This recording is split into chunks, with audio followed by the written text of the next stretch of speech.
Hello and welcome to another edition of In Focus on Titan TV. I'm your host, Elizabeth Monso. We are very excited to have on our show today Dr. Raman Unnikrishnan, Dean of the College of Engineering and Computer Science here at Cal State Fullerton. Thank you very much for being on our show today, Dr. Unnikrishnan. Thank you, Elizabeth. Pleased to be here. Wonderful. Now, can you tell us a little bit about your occupational and educational background? I'm an electrical engineer by background, by professional background. Got my PhD from University of Missouri. Prior to that, I got my master's in electrical engineering from South Dakota State University in Brookings, South Dakota. My undergraduate degree is from India, University of Kerala. And then after my doctorate from University of Missouri, I started my educational teaching career at Rochester Institute of Technology in Rochester, New York, where it is probably 20 below right now.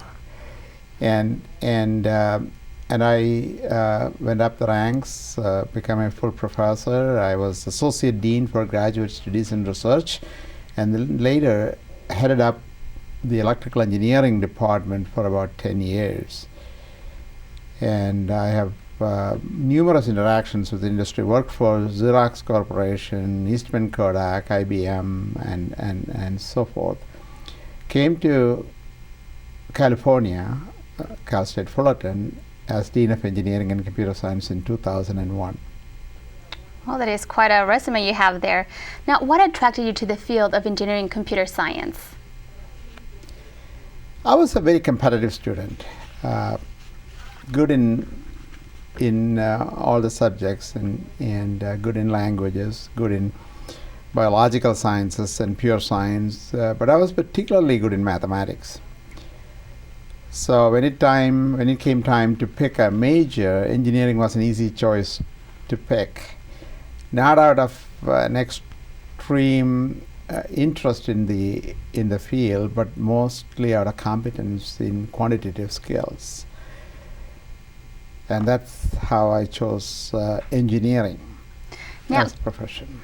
Now, can you tell us a little bit about the programs and departments that make up the College of Engineering and Computer Science? We have 5 undergraduate programs and 5 graduate programs in College of Engineering and Computer Science. The undergraduate programs are in computer engineering, electrical engineering, civil engineering, mechanical engineering, and computer science. Those are the 5 undergraduate programs. At the graduate level, we have master's programs in computer science, software engineering, mechanical engineering, civil engineering, and electrical engineering. And we are embarking on a new program in environmental engineering, and that is not quite ready yet, but we have gotten most of the approvals. Now, what skills can students learn from these programs that will allow them to make an impact in our society? Just think of everyday life. You are surrounded with the contributions of engineers and computer scientists. A new Mercedes-Benz will have 10 million lines of code, software in it. You are not going to talk to, you can walk and talk, social media, the digital imaging, all the medical innovations that involve engineering. Engineering is ubiquitous. Computer science is everywhere. And so the contributions of an engineer is more or less taken for granted because it has become part of everybody's daily life. Can you live without computers these days? Can you live without texting or getting access to internet? No. Google. If I ask you a question, you can immediately Google and find out the answer. But there are hundreds of thousands of hours of engineering contributions behind all of these. But that's the part we know. But the part we don't know or yet to know is the contributions of the work that is being carried out now that will become dominant part of our society in the future. Well, it's definitely now mentioning all the fields that students can go to, what career opportunities can students find in the College of Engineering and Computer Science? Career opportunities range from positions in government agencies such as NASA and so forth, private industry, aerospace industry, medical devices industry, consulting companies, and state government, and the list goes on and on and on. There is a little known statistic about job opportunities for new college graduates. 65% of the job opportunities for new college graduates are in the fields of engineering and computer science. However, only 5% of the new college graduates are in those fields.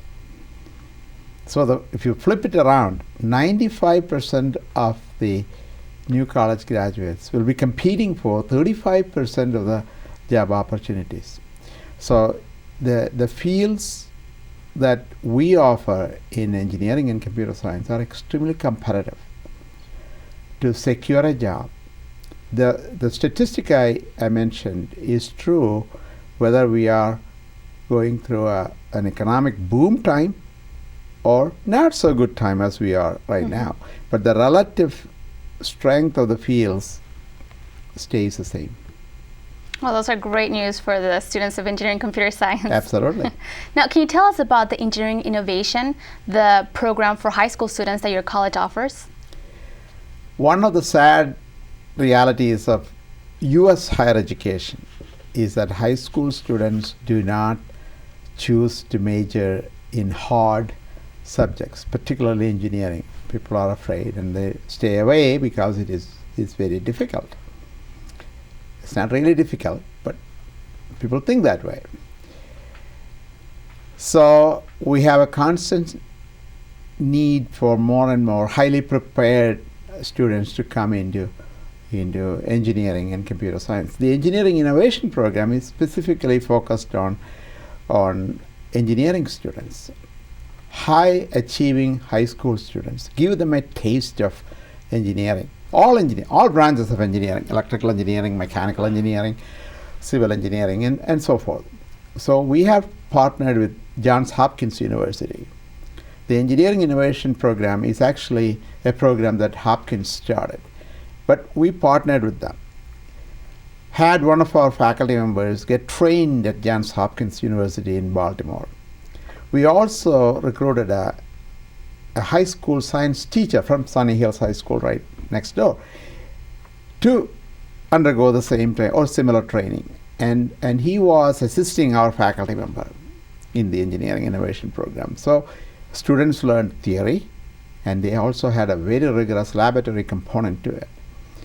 And that's basically the Engineering Innovation Program. Those who complete the program successfully would also get college credit from Johns Hopkins University, 3 units of college credit. So it's a win-win situation. It's a great opportunity for high school students. Absolutely. Now, does your college offer scholarships? If so, what are some of these scholarships and how can students apply?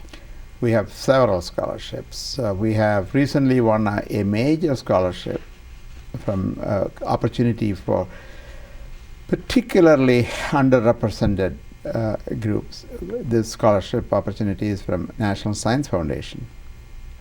We have another series of scholarships from Boeing Corporation. In collaboration with Boeing, we offer scholarships. And there are a bunch of other scholarships.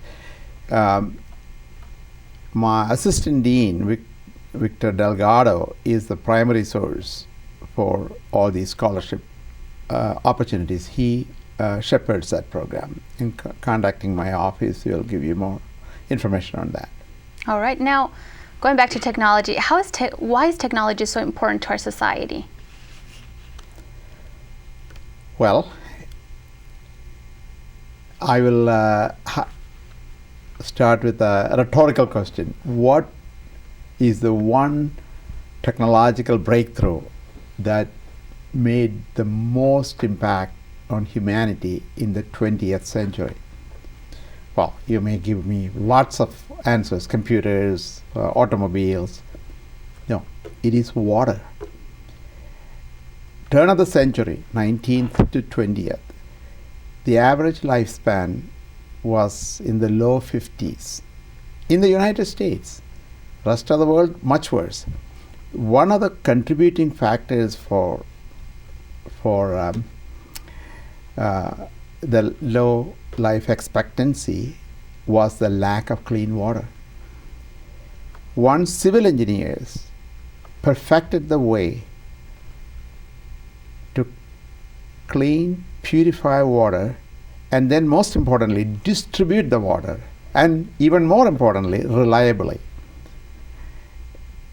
That changed human life in a way that nobody had expected, nobody had predicted. So clean water, and you earlier asked me what engineers do, and people don't know what happens. So technology, without technology, human life will be going back to what it was in the 19th century. Another quick example. During the 19th century or before that, by 6 o'clock in the evening, life stopped because it was darkness and it was very difficult. There were gas lamps and candlesticks and so forth, but the light was not enough for people to move around. People were afraid to go in the dark and so forth. But then came this man from New Jersey and he said, "Let there be light." And electrical engineers profoundly changed the world. The light increased productivity, it increased safety, and on and on and on. So we cannot live without it right now. That was old story, but if you fast forward to the latter part of 20th century, then we will have automobiles, computers, internet, and the list goes on and on and on. And technology is pervasive. It has gotten into every aspect of humanity. Now, in what ways has the College of Engineering and Computer Science used technology to improve the way they instruct students? Well, many different ways. For example, software engineering. I'll give you one specific example. Even though technology is pervasive, software engineering as a profession right now is a 24/7 global activity. A company like Motorola will develop, engineers in Dallas will develop 8 hours. So they will develop the codes in Dallas. And I'm picking an example. And then they'll hand it over, that whatever they developed, to an outfit in Ireland for the next 8 hours. Follow the sun. And for the next 8 hours, it is handed over to a firm in India for the next 8 hours. And then it'll come back to Dallas. So that's how software engineering is practiced developed in modern day. Our software engineering master's program in ECS is an online program, completely online program, mimicking how it is being practiced in industry. Online groups, online projects, online instruction, and all of those will prepare our students to be effective in the real world. That's one little example of how technology is embraced by the education in ECS. Now, higher education is facing some challenges right now: budget cuts, salary cuts, as well as reduced class enrollments. As a college dean, how do you strive to move forward in spite of these challenges? Well, I pray a lot, but on the other hand, on a realistic, it is sometimes adversity is an opportunity. Somebody in Washington recently said, never waste a budget cut, never waste a crisis. And sometimes good things happen when you have to tighten your belt. You can then select, you can prioritize. Sometimes in the boom years, you do things foolishly. So far, we have been able to thrive under adversity. We have not, we have done what is necessary in tightening our belt. For example, we have increased the class sizes a little bit. We are a little more careful about how many electives we offer. But on the other hand, we are expanding. We are now offering a new, we are proposing a new program in environmental engineering. Seize an opportunity and then run with it. So it's not easy, but there is never a good time. There's always a lack of balance between what you want and what you have. That's right. Now you have to work with it. Work with what you have. Absolutely. What plans does the College of Engineering and Computer Science have in store for the future? We have one I already said about the master's program in environmental engineering. We have in the last few years substantially improved our infrastructure laboratories, top-class laboratories. We have a little more to do in that regard, improve our infrastructure a little bit. We are in a very operational sense. We will be hiring a lot of new faculty, and that's a given. We will be looking at an area that we haven't looked at very closely in the past. You asked me a question about job opportunities. Mm-hmm. Well, one job opportunity I did not mention was entrepreneurship. A lot of engineers go out and become entrepreneurs. So they not only find employment for themselves, they employ other people. We want to embrace that concept. We have to create a very directed path in teaching entrepreneurship in the college. So those are some of the things that I'm looking at. We also want to grow our graduate population, and we have capacity to grow. We need a little more space and this and that, but those will come in time. Now, how does the staff of the College of Engineering and Computer Science help their students decide which professional fields they can enter after they graduate? Two ways. First, when they come in as freshmen, some people are gung-ho. They know exactly what they want to do. That's fine. And in fact, that's a majority. They want to go into electrical engineering. They want to go into computer science and so forth, for various, based on prior experiences. But we have just recently introduced an Engineering 100 course for undeclared majors. So we'll give them a sample of the various engineering fields so that they can then decide at the end of the course or end of the year which branch they're going to. We give them a course that will allow them, a lot of, especially first generation students, may not have had prior exposure to higher level engineering occupations. That's at the beginning part. At the end part, it is a lot easier because by then students will have gravitated towards interesting projects.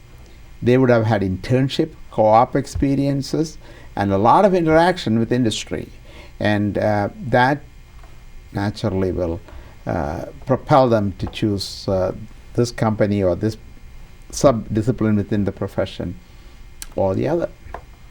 Now, being Dean of the College of Engineering and Computer Science comes with a lot of responsibilities and challenges. How do you work with other dean of other colleges in order to provide the best education possible for Cal State Fullerton students?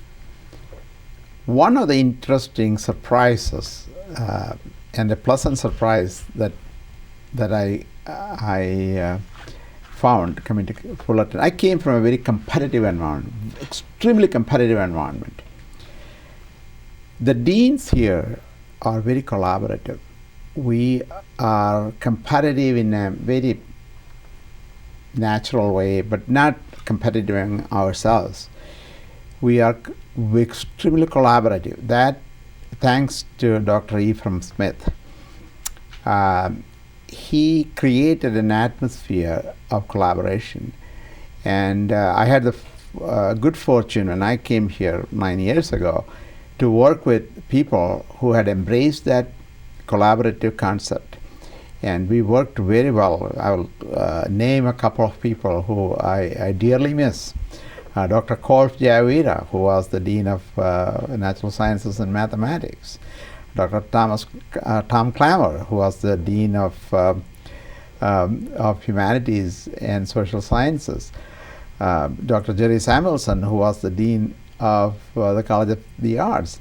And Dr. Rick Fullerton, who was the Dean of College of Communications. These were people who brought this new dean and accepted this person, an engineer coming from the East Coast, and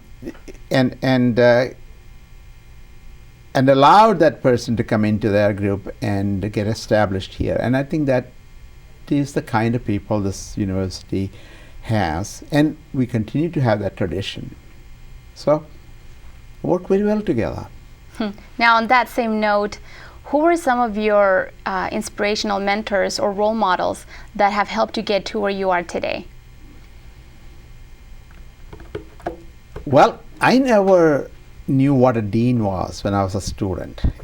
This is a person who dresses up and go to free meals. That's about the extent of my knowledge of a dean. But I think if taking it a little more seriously, I had a few mentors. I had the good fortune of having mentors. And some in a negative sense too.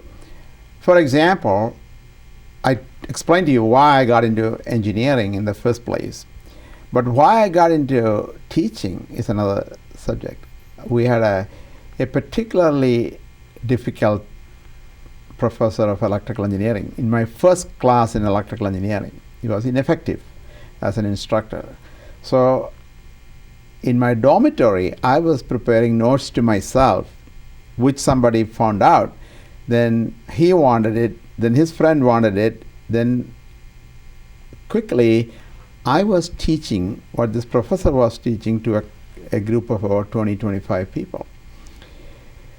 And my ego propelled me to study the material thoroughly and stay ahead of the class so that I can teach my friends. And I became pretty good at it. And so that, had it not been that for that professor who wasn't all that great, I wouldn't have been an instructor. Fast forward, I had a good fortune to have a great boss when I was in Rochester, Dr. Richard Kenyon, who was the dean when I was hired as an assistant professor. He was a very interesting person, very supportive person, and eventually I became his associate dean. And he was always looking at opportunities for me to grow and contribute in the profession. And so those are some of the serendipitous incidents or people that I came across that helped me to move on. Well, it's wonderful, and we're glad that you became, a professor and now dean. Why should high school students choose the College of Engineering and Computer Science here at Cal State Fullerton versus other public schools? Public universities? Public universities. Okay. Well, several reasons. So we have excellent programs here, excellent programs. All the programs are accredited by the National Accrediting Board, ABET. And when you talk about a professional program, there are several ingredients one needs to look at. First and foremost, students. A student coming into engineering and computer science will learn just as much from a fellow student as he or she is learning formally in class. There's a lot of collaborative work and teamwork that we stress. Faculty, you need to have good faculty, knowledgeable faculty who are interested in students and work for the betterment of the students. We have good faculty. Third, facilities. Engineering without facilities is an oxymoron. So we have very good facilities, improving. Actually, excellent facilities, laboratories, and access to those facilities. There are many universities where there are excellent facilities, but you had to be a PhD student to get in there. That's not the case here. We have access to those facilities as well. And fourth, our track record. What have our graduates done in the field? They have done very well, extremely well. And so the new students will have their role models to follow. And then finally, where we are located. We are located in Orange County. If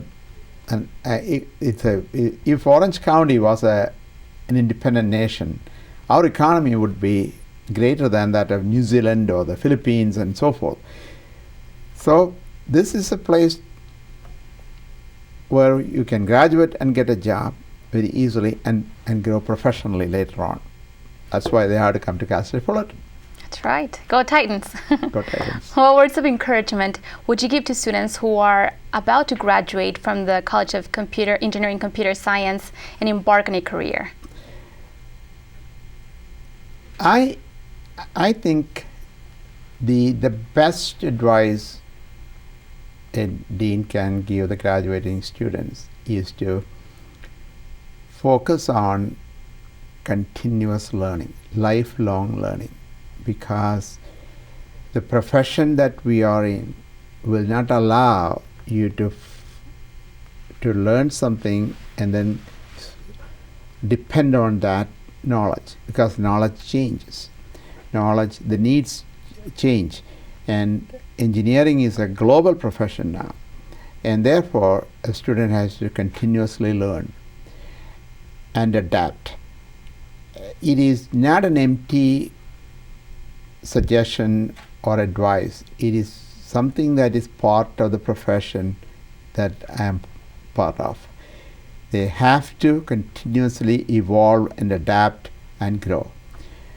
And they get that message throughout the course, but I'll probably emphasize that one more time when they graduate. Well, thank you very much for being today in the show with us, Dr. Unikrishnan. Thank you, Elizabeth. It was a pleasure. Well, that's all the time we have for today. For more information on the College of Engineering and Computer Science, please visit their website on fullerton.edu/ECS. I'm Elizabeth Monso. Thank you very much for watching In Focus on Titan TV.